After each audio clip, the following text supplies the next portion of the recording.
I can't remember if he committed by then or not. I think he might have. He committed early. I had no idea really who he was. That was all Coach Fickle, and went and watched play basketball, and he one of the best athletes I've seen. I mean, that was a 35-point, like a real. Sometimes you watch basketball, and a legendary one is Zeke Elliott, where you like walk away and go, that was awful. You can print that. Zeke knows I feel that way. But this one was walked away saying this kid could be a college basketball player. So, and just a wonderful guy, the way he plays, the way he was a good teammate, the whole deal. Right, Austin? Urban, I think it probably worked out perfectly for you to see Joe Burrow for an extended period of time on Saturday. What, if anything, did you learn there? Well, I confirmed that he's a tough guy. You know, he put his foot in the ground and went and got some positive yardage when it wasn't there, and I'm very pleased with his. I think we had the first series was bad. We were punted. First punt was when he goes in. He kind of got it on the sideline because that's not what we do. And I think we had a procedure penalty. That's all quarterback. Making sure that everybody's on the same page. But I thought he did pretty good, and he confirmed what we all thought that he's shown. He's a tough guy that has talent, and it means a lot to him. How much confidence would you have if something happened? I'm not going there. Is there Next. Is there much of a gap between the two right now? Next. Far right, Kaylee. Keep trying. Kaylee? Coach, you had 94 offensive plays. It's second most that you've had in your time here. How do you build on that coming into this week? Oh, well, we just try to. JT's obviously that's kind of his bread and butter. We're going to really. We've committed to that. In the past, I'm trying to think. Braxton, he was okay at it, but he was more wants to settle him down, and Cardell was not that way at all. And so the last 3 games of the national championship year, we did very little tempo. It's every quarterback's different because it's a lot of times you're getting just bizarre looks and discombobulated defenses and all that. And JT, he does a very kind of he did that in high school too, so he's had a lot of experience at it. Was it interesting to see that number, but then also know that, like you said, that your wide receivers didn't grade out a winner on Saturday? Well, we are very, early in the year, not many guys do grade out winners, and it's just finishing blocks and doing all the things. And to grade a winner is pretty hard around here. So the guys that do, it's a big deal. Front row left, Ari? Urban, we talked, since Chicago about playing freshmen, and I think you played 9 on Saturday. One of them that didn't play was Antonio Williams. He was listed number 2 on the depth chart. I didn't know if there was a plan to get him involved or what his situation is. If he was listed number 2, that was not. It's DeMario's ahead of Antonio, and Dontre and Curtis are the next in. So I think Antonio's going to be good. He's just young. Okay, and also at quarterback, Dwayne, I know we had a little bit of a discussion on Joe.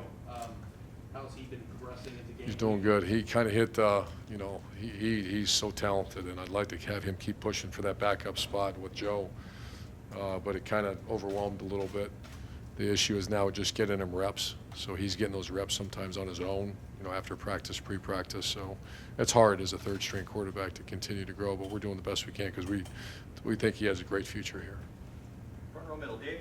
At wide receiver, who are some guys maybe that are separating themselves from the pack, or is the pack still pretty close? Pack's pretty close. The guy that I didn't realize he didn't have a catch, but Paris is playing so well for us. Terry McLaurin's playing so well for us. Austin Mack is he hit the wall a little bit like most freshmen, but who's separating? Obviously Curtis is separated a little bit, and Dontre did very good games. Noah had a good game, so we're still going to play a lot of people. Corey Smith didn't play that much. He had one punt return late where that he muffed. Is he just behind some of the other? He had a little hamstring issue. Was tight. I learned after the fact because he didn't look as fast as he normally does. But he's still an integral part of what we're doing. Front row right, Tim? Yeah, Urban, Dante Booker, is there any update on him? If he can't go, is Joe Berger the guy now? Or He's questionable for the game, and it's an MCL sprain, and Joe and Jerome Baker. Jerome Baker? And specifically, what did you see out of Joe when you watched the video? I mean, did you see him step up, and what was just your take on the way he played? Pretty good. I think those are in great detail would be Coach Fickle to have that conversation, but I saw a guy that knows our defense inside out, made the right calls, got everybody in the right place, and played well when he was in there. And one last thing, when you come out of that, what did you see about your defense that you definitely would like to see sharper, tighter, whatever you want to call it, going into this game against a team that can Scores a run lot or of throw? points, yeah. Well, you always worry about tackling in space because this is one of those Baylor-type offenses where they take a split out by the sideline and miss a tackle. That's a bad day. And same, they just force you to play in space, and so did Bowling Green. You know, they have 2 NFL caliber receivers, which you have to cover. So I thought our defense played well for their first game. You know, didn't see a bunch of missed tackles. Off the top of my head, I can't remember what they were. You know, this one they'll have a better chance of maybe getting to the quarterback because they do.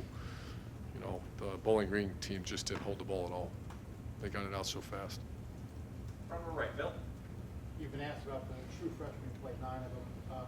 Not just that they played, how well do they play, and how important is it to get those guys in a game, in that situation, so that they really feel that they can contribute? Oh, I mean, obviously that's the answer. Everybody knows the answer. It's critical, and a lot of times the guys will really step up that maybe you did not think they would. So, just anytime you get a true freshman in there and get the no, it's not necessarily rust, but just the anxiety, and I talk about that a lot because that is so true. You know, and get that out of the way. And so that was good to be able to get at least 9 guys in there.